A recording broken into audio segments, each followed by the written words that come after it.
What is up, everyone? Welcome back to another video. It is time to have a look. Blank game week, double game week 25. Here is my team selection.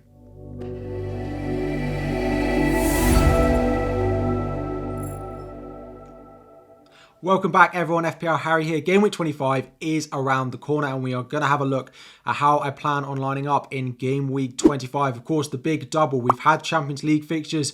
We've got Europa League fixtures coming on Thursday evening as well. There's plenty of transfers to be made. There's also a lot of hits being taken around the community as well. Plus, we had the big announcement of a massive double game week in game week 29, which has thrown all chip strategy planning, sort of future transfer planning out of the window. We had to start again. So today, to be honest, this is going to be probably my most comprehensive team selection video I think I have ever recorded. We're going to go into quite a lot of detail about my team this week, what it means to my team going forward as well, what my potential chip strategies are as well, and what I'm waiting on. So if you've already, well, people might have skipped to the end of the video as they do with team selections just to see what my team is going to line up with, and I think they're going to miss out on a lot of good stuff this video. So before we dive in, before we look at how we got on in game week 24, make sure you've liked the video, make sure you've subscribed if you are new around here as well. We are so close to 45,000 subscribers. So looking at how I got on, it was a small red arrow. Now, it was a good week to have a bad week, as some people like to call it.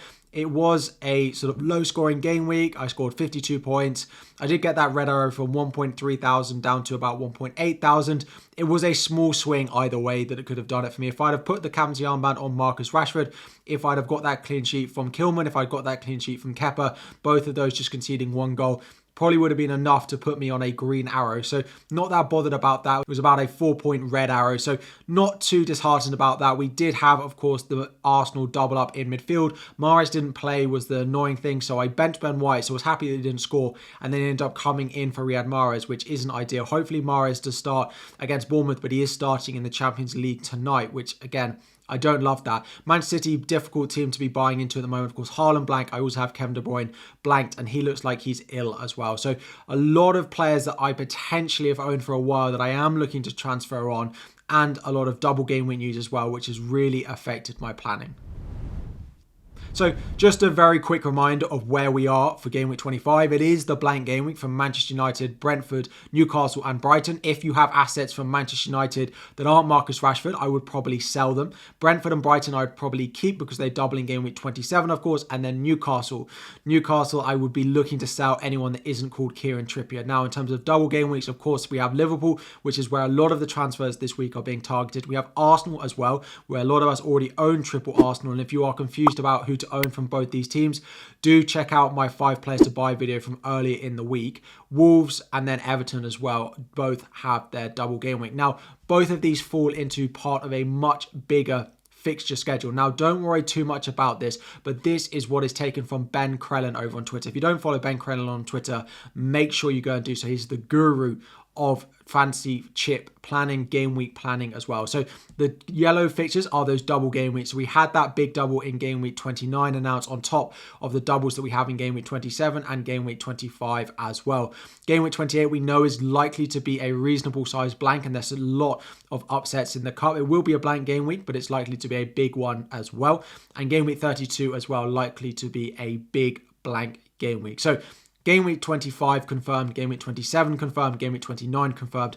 The blanks in game week 28 and 32 are yet to be completely confirmed. And of course, we'll have much more news going into game week 26 because there are the FA Cup fixtures taking place in the next round between game week 25 and game week 26. But with that in mind, I think there are really 2 chip strategies that I'm left with to be playing for my team. Now, this might differ for you depending on who you've got in your team, how your squad is set up, etc. However, for me, I think there are 2 chip strategies, and this will imply the transfer that I think I'm going to make further down the line or this week as well. So option A is the wildcard 27 chip strategy that's being spoken about all over Twitter at the moment, and I do quite like it.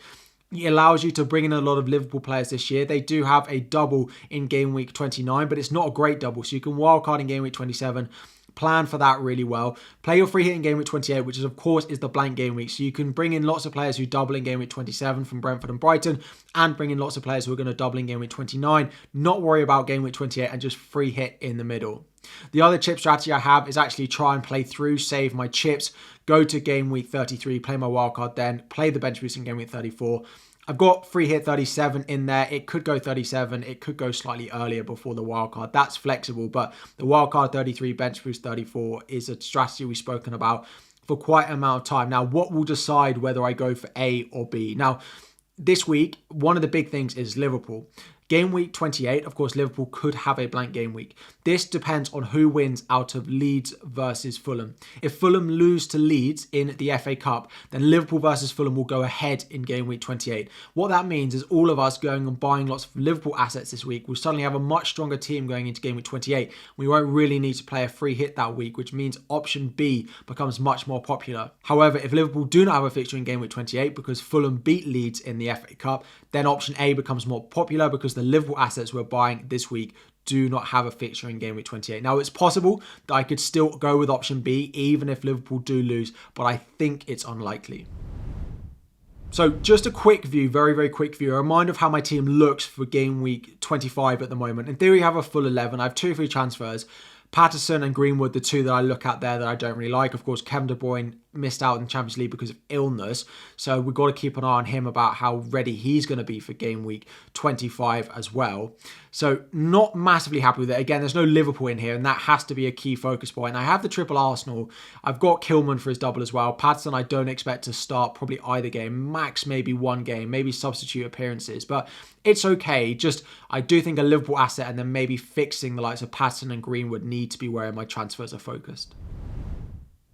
And actually, my transfers have already been focused there. I've confirmed 2 transfers already. There are more to come, but I've confirmed 2 of them. Kevin De Bruyne to Mo Salah, Patterson to Tarkowski. I just needed that Salah option. I think he's the most nailed Liverpool asset to go and play both in the double, as I spoke about in my 5 players to buy video. Tarkowski as well, although I don't necessarily expect a lot from him this week, he's guaranteed to play in game week 28. Good fixture in game week 26 if I decide to play him as well. And I'm not necessarily sure that Patterson's going to come back into that Everton lineup straight away because of how Seamus Coleman has played. So 2 transfers already confirmed. So with those 2 transfers confirmed, this is now how my team lines up. I now have 0 transfers and 0.1 million in the bank, but I do have Tarkowski already in my team. I have Mo Salah in my team, likely to be my captain over Bukayo Saka. Just think I'm about favouring Mo Salah going into this week. I still have Greenwood starting. I do have a couple of other transfers potentially planned this week, but this is after the transfers I've made. Do think Salah is likely to be my captain. We've got Odegaard. I'm a bit worried about Mahrez starting against Bournemouth, to be honest. I am looking potentially to transfer him out this week, potentially in future weeks as well. But even after those 2 transfers, it looks better, but it doesn't look perfect. So what other transfers could I be planning going into this week? So I basically have 3 or 4 transfer combinations that I could potentially do, all involving about 3 players leaving my team. The first one is Harry Kane. Now, without Bentancur, Spurs naturally don't look quite as good. Harry Kane drops deeper. Don't get me wrong, I think he's a good asset, but of course doesn't currently have a double in game week 29 as well. Harry Kane out to either Darwin or Watkins. Now, this is where my chip strategy becomes important. If I go Darwin and Liverpool don't have a fixture in game week 28, I'm not in a great position. So Watkins, although he only has a single this week, guaranteed to play in game week 28 at home to Bournemouth and doubles in game week 29 as well. So I do think that I'm going to make at least that transfer of Harry Kane down to Darwin or to Ollie Watkins, plus one of the other 2 transfers that we've got here. Now, that Harry Kane to either Watkins or Darwin frees up the money for me to do Greenwood up to the other one. So I could do Harry Kane to Darwin and Greenwood up to Watkins and actually just get both of them. This would mean I wouldn't have Patterson or Greenwood, who are the main bench issues for me. It is what's weakening my squad depth at the moment. The other transfer, I could keep Greenwood for this week, potentially sell him going into the doubling game week 27, is upgrade Luke Shaw and go for either Trent or Robertson in there. So I have a couple of combinations. I can basically do any of the combinations that you've got here. As long as I downgrade Kane, I can do any of the other transfers that we've got down at the bottom. I do think I'll be favouring Trent over Robertson just for the attacking threat that he has there. Robertson is good for bonus, but I suppose Robertson's backup in Tsimikas is much better than Trent's backup. So again, I do think he's worth the 0.5 extra investment. At the moment, I haven't completely made up my mind, but I do think a -8 is on the cards. So anyone who follows me on Twitter might have seen that I'm a big one for saving my chips late on in the season, and that's what I think I'm going to try and do again.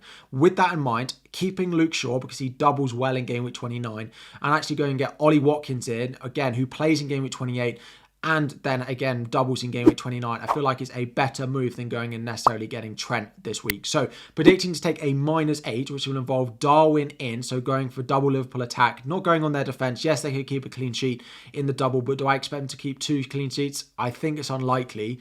That means Watkins will come in. This would be a -8, but I would have a decent amount of doublers. Watkins would be in there.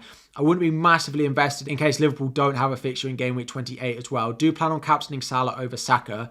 Unlikely to transfer these confirmed before my game week 25 deadline stream. So do tune in then if you want to see my confirmed lineup going into game week 25. But 2 transfers already confirmed in Salah and Tarkowski. Potentially 2 more coming in Darwin and Watkins. One of those at least will come in. Might be Trent instead of the other one. But at the moment, I would say I'm about 60% sure that that's the transfers I am going to make.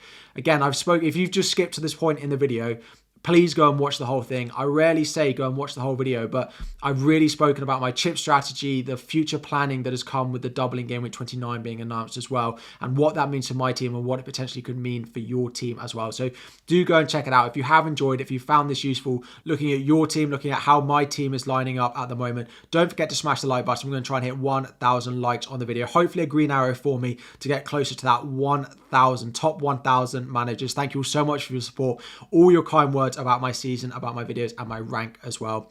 Good luck in game week 25 when it does roll around. Like and subscribe before you go, and I'll be back again very soon.